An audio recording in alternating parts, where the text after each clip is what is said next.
What's going on, guys? Welcome back to the channel. I'm your host, Noel, and today we're going to be talking about the coronavirus and how it's impacting real estate.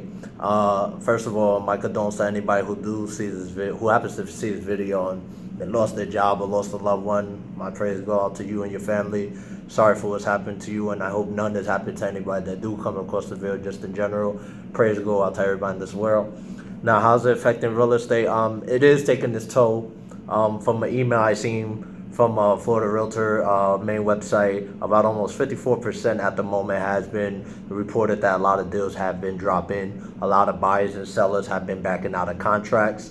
But I know Florida, certain companies, for example, I know Remax, which is a company I'm with, and EXP, they just put out the addendum. I'm pretty sure like Keller Williams and Cardwell have like their addendums as well. So they are having ways to either extend the contracts or the escrows and etc. pretty much. So they are addendums for that. Also, I know my company, what I found out today when I was doing a training course with my broker, there is a program that I'm probably going to make a video about it. I don't want to say tomorrow, but I want to do one as soon as possible. But pretty much what it is, for those who are familiarized with EXP, for example, they have the world where you have like your avatar like that. But we have a program that was out years ago that they try to run with, but I guess it was ahead of its time. Nobody didn't believe in technology like that. It gives you an overall lay of like a particular house that you're looking at. And what you do is you put on the sunglasses, well, the virtual glasses that we send you as an agent, and you can actually walk around that particular property yourself. Instead of being there physically yourself, you're there in a virtual world. And you can also even check online and move around the mouse and keypad and do like a full 360 tour and move around, walk around there. But then we also do provide that. But like I said, I don't want to get too much in deep into it, but that's something we are doing at the moment to help out our buyers and sellers, since I know we have this whole rule where the government wants everybody not to be in big areas, and just a lot of people are afraid with what they see on the media. So, like I said, I don't want to get too much into it. I will make a video on it as soon as I can. I want to learn a little bit more, get the right name details, and then I'll get more into it. And also post links on it on my social media. Make sure you go check them out. Link in the description. But anyways, guys, but like I said, about 54% have been reporting that a lot of buyers and sellers have been backing out. And I'm in a lot of group chats, whether it's Facebook and or my company, and I see it every day. The most common thing is, you guys still hosting an open house? What's your take on doing open houses, or are you still door knocking? Should you be prospecting since you're off? And honestly, guys, you should be prospecting. Regardless, at the end of the day, if interest rates are going up and buyers and sellers are backing out, you should not be letting this stop you. Ryan Serhant started in 2008, the day Lehman Brothers went bankrupt. Like, I'm pretty sure you guys know about it. That was the day he started real estate. Now, that right there is a midlife crisis. Nobody definitely wants to buy or sell. I'm pretty sure mortgages at that time were hard to get, and if they were, it was like sky's the limit with the interest rate on it. We're not in the midlife crisis. Yes, things have been dropping and increasing. Unfortunately, death has been taken. A lot has been impacted by this virus. But at the end of the day, guys, there are people who still want to buy and sell. And you want to know how I know? Not because I'm a realtor, I'm just saying it. Your MLS. I check my MLS every day. I see it all the time. One day it'll be 100 properties new on the market, 30 pendings on the market that day, and then like 20 closed deals. Next day I look, 500 new homes on the market, 100 new pending, 70 closings. In real estate, everything is happening every day. Everything is happening. Buyers are buying, sellers are selling, contracts are going pending. There's something happening. Real estate is a 24-hour job. No matter what's going on in the world, things are happening. Don't let this stuff affect you. The same thing I said Ryan Serhant. When he started, he had no money. He started just walking on the street, showing things. There are people buying still to this day. You want to be that person to provide information and make this transaction for your buyers, sellers, or even your future clients as smooth as possible and be super informative with them.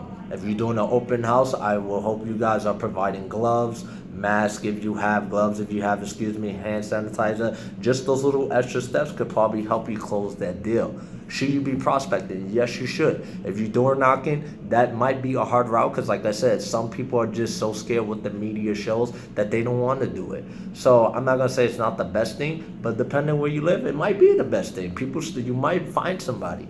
At the end of the day, you should be cold calling. I personally think you should be cold calling more than door knocking. But to each his own. Door knocking is your thing, door knock. But cold calling, you should be doing it at least 4 to 5 hours a day. If you average, let's say, 200 calls a day, double it. That's one thing I love about this book right here, The 10X Rule by Grant Cardone. I didn't really think about when I started doing EXP 4 months ago. I was only doing, I'll probably say, like 50 calls in 3 hours. I had my reasons why I did it. Laziness was one of them. But let's say 50 calls in 3 hours. If I was doing 100 calls, I probably could have done the deal already. Simple as that. And you just want to make everything 10x. Go hard as much as you can. So if you door knocking and you have no other source of income, or you're trying to make this your main job, so if you door knock 50 homes, hit 100, hit 150. If you cold calling, let's say if your number's 100 a day in 3 hours, try to do 300. You're gonna find a buyer or seller. And even if you don't find, you build your database as quick as you can. Try to grab as much and then provide as much information. Don't try to tell, like you can send your monthly updates on the market, but also provide stuff that brings value. If a buyer is trying to understand the home process for first-time home buyers, you can send the stuff like that, like interest rate. That's the number one thing they think about is the interest rate. Is that something they like? How's it really affecting them, the interest rate? And they'll actually admire that you're sending them that information.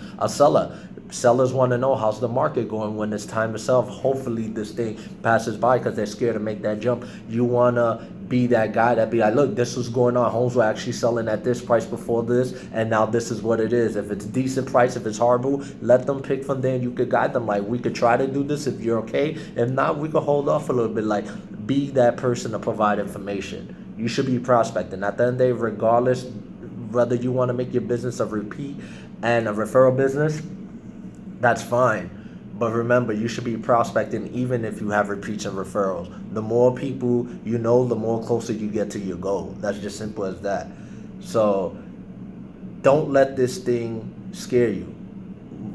I'm going to leave you with this simple message. In life, you're going to get hit with obstacles, whether it's real estate or it's anything, parenting, if you're new to it, or a new job, whatever the thing is, you're going to get hit. You as a person decided to take on that role in life. Be that person to challenge it head on. If it brings you down, find a way to maneuver it and come back up to it. Simple as that. Nobody's going to do it for you. You have to do it for yourself. Don't let the little things in life scare you. And even if it's the biggest things, don't let it scare you. Fear is all in your head. This is one thing I learned and I love.